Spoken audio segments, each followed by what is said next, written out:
hi again. Or, well, I never really laugh. Let's just admit, this is the third recording in a row, and I'm fine with it.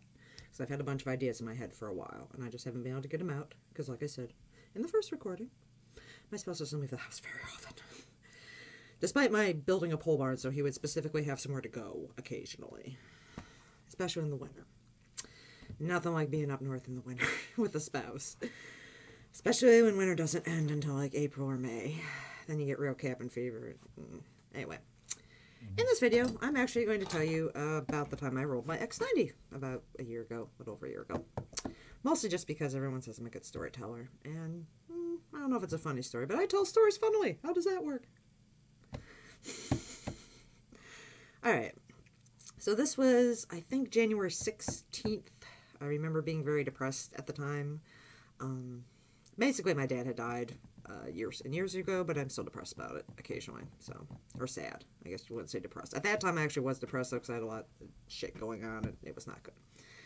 So the day I drove home, I essentially got a whole bunch of groceries in the back of my car, like you do, you know. And I drive a two-seater X90, which you can go Google. I'm not going to put a photo of it. It's very weird. Every time I used to drive around, people would ask me if it was a new car, and it's not. They were only made from 94, and I said, but anyway, sidetrack. And we have four? I think we have 4 now, but we had 3 at the time. This is the fun thing about having tiny two-seater cars, that they only make 3 years of. Every time you see one, you just buy one for parts, if nothing else. So one of the ones I was driving, and my husband swears this had nothing to do with it, but I still say it influenced it. This one was on like a 4-inch lift kit. We have another one that's on a 6-inch lift kit that he drives. It's the manual, and then we have like 2 other ones that are at a normal car height. I've mostly been used to the normal car height, so the 2-inch lift kit always made me feel a little nervous because your center of gravity was moved up. And I really like hugging the curves. Which, you know, my coworkers give me a heck for. And in this case, they gave me heck for it too, because I rolled the car, and they're like, "I would, you driving fast?" And the answer is, not actually. Oddly enough, I'm one of those people that ends up having really bizarre car accidents I can walk away from. But mostly from really stupid stuff. Like, I'll tell you about my T-boning accident in the next one, maybe. Because that's equally stupid. So, it's kind of like breaking your leg. Like, 90% of the time, if I break a bone in my body, it's like, "Oh, did you get that accident skiing?" It's like, "No, I tripped over my dog while I was trying to get out of the shower." You know, that sort of thing. So, that's generally what happens to me. So, in this case, I was driving home with groceries. You know, like you do. And we have a straightaway, and then we have a bunch of twisty curves where I live. And I went... And it was an ice storm. It wasn't like an ice storm, so I didn't realize the road was as slick as it was. I wasn't driving fast. I was probably doing about 30, which was too fast for the road conditions, but it wasn't like when I normally go down my twisty, curvy bend road at like 60. I know, I'm a bad person. I took one of my coworkers once and drove her to my house. And I drove slowly, too, because I have a chauffeur's license and I don't want to lose it. And, yeah. She was freaked out, and I'm like, oh, shoot. I have seen other people, though, go through our twisty curves out to my house really, really fast. So I do know other people like to drive it. And I have a road rage, and I'll tell you another story. Anyway, it was slick. I'm in my car. It was slick. And there's one big curve up, and then there's another curve down. It's very hilly. Okay, I live in a mountainous area. And so I came down, and I'm going around this curve, and I start spinning. And for those of you that don't live where there's ice and snow, it takes a while to learn how to counter steer into a turn. Mostly because it's counterintuitive. And a lot of times you're freaking scared and you paralyzed, you know, mentally. You're like, ah. Fortunately, I did have parents who back in the day took me out to parking lots and made me do spins until you learned how to counter steer. That's how you learn how to do it safely. So my end went out, and I tried to counter steer it back. And keep in mind, this is a 2-seater car. So I have all of 4 cylinders, I think, and it's a little tight car, so there's almost no wheelbase to really turn. So once you start spinning, there's not much of a way to get out of it. So I spun, and I tried to turn it out, and a couple of swivs back, and I spun around, I saw the snowbank, and I was like, yay, a snowbank, that'll stop me. And for those of you, again, who are in the north, a snowbank is actually a good thing because it's not a tree. There's 3 things that you tend to hit up here in the winter. Deer, trees, and snowbanks. Snowbanks are kind of like the shrub they talked to you about in Driver's Ed, where they said, you know, if you got to choose between a tree and a shrub, go hit the shrub because it's, you know, less likely to kill you.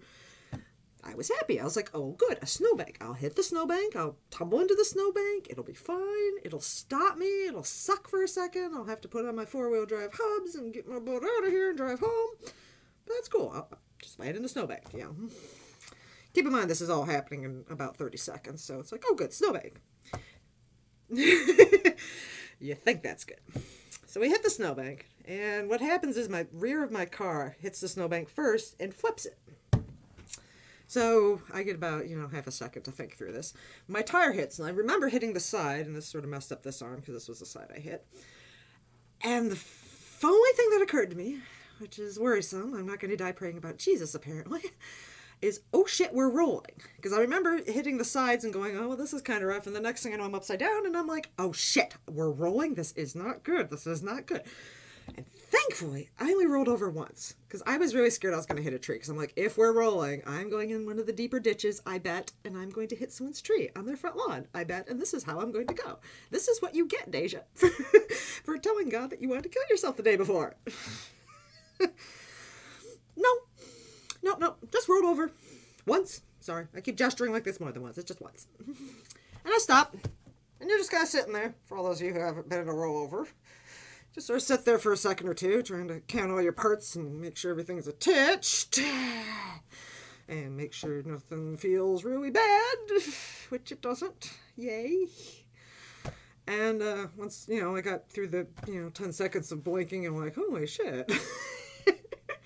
Oddly enough, and this is like the number one thing I will always say, if you can roll a car, roll it in the snow, because that's really the only way to do it without much damage. Because in our case, and these cars do have a really nice safety rating, we blew out the glass roof above me, and we blew out the driver's side door. Window. That was it. We had some scratches on the driver's side, don't get me wrong. But we didn't, lose a ton of parts on this. So, I'm sitting there, counting my body parts like you do. And this woman comes and she's, I open the car door because I'm like, all right, we may as well get out in the snow and start calling someone. I get out and there's this woman who's handing me my glasses like, hey, are you okay? And I'm like, holy shit, someone pulled over. I hadn't lived up north for very long. At this point, I think I've been 2 or 3 years. So I'm still not accustomed to the fact that people are actually really, really nice, especially in the winter, about pulling over and asking you if you're okay or do you need a phone. I try to pay it back and do the same thing, especially for bikers, because I've had a motorcycle on the edge of the road and that's no fun. So this lady hands me my glasses. I'm like, oh, cool. And her and her man were in a pickup truck behind me, and they were like, well, we stopped because we saw you spin out, and it scared the hell out of us. And I'm like, yeah, it scared the hell out of us. And they were so sweet. They kept me in the car. It was warm, and my husband still makes fun of me to this day. He loves this story. I call him, and I just go, hey, I rolled the car. Can you come get me?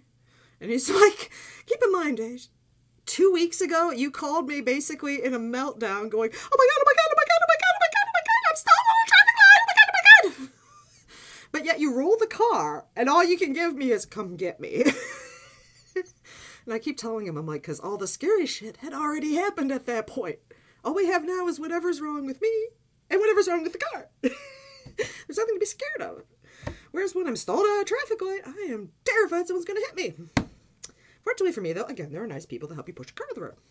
Or you wait for your man to get a jump. Or you try to jump it yourself and you don't know how and you suck at that. I digress. So yeah, they hung out with me, which was way cool. Especially because I had a baby. I guess another great recommendation I can make. If you ever have a near-death experience or roll over your car sometime, make sure you have a baby to look at right after. It's very life-affirming to look at a baby. And I know it wasn't their baby. It was probably like their granddaughter or something. They were a little older. But it was a cute little baby. And I'm just sitting there like, oh, too good. I'm like, I have a cigarette. And they're like, yeah, sure. And I'm like, just smoke it outside, the baby. I'm like, oh, okay, yeah, sure. Downside of this was I took a cigarette and I never got to even smoke the cigarette because it got wet while we were moving around with the car and dealing with this whole, you have to call the cops before you call the tow truck nonsense. I'm like, I didn't hit anything. All I did was roll myself. But the local tow truck won't come out until you call the cops. So we called the cops, we got the tow truck, and we did one of the things that I always have to do and I hate every time I get in an accident. Somehow I am always stuck driving a car out of the accident. Invariably, like, I've crashed into snowbanks on the side of the road, just skidded out off a freeway before, they pull the car out, and they're like, alright, you have your choice of what to drive back, because there's only 2 of us. I'm like, why do I have to drive a car back? I'm still scared. It's like, no, get on that horse. Get in there. So in this case, I got to drive my other car back, the Buick, and he drove the one with the blown out windows, you know, which was nice of him. But of course, I'm just sitting here this whole time like, oh my God, oh my God, oh my God, oh my God, oh my God. And I don't get why the heck I'm always the one that has to do that. Like, get back on the horse immediately and you won't be scared theory. No, I'm still scared. I made it home though. And the other reason I had to do that, at least in this particular case, the wrecker would not go down to where my house is because it's in a canyon. And he was very concerned that he would get stuck in the canyon, even though we have paved roads, which I can't blame him at the time. But still, it kind of sucked having to get yoinked up and next thing I know, drive home on the icy road that I just spun out on. That's okay, though. I had the baby to look at. Always have a baby to look at when you spin out. That's what I recommend. And this video is long, so I will tell you my T-bone story in the next video. Bye.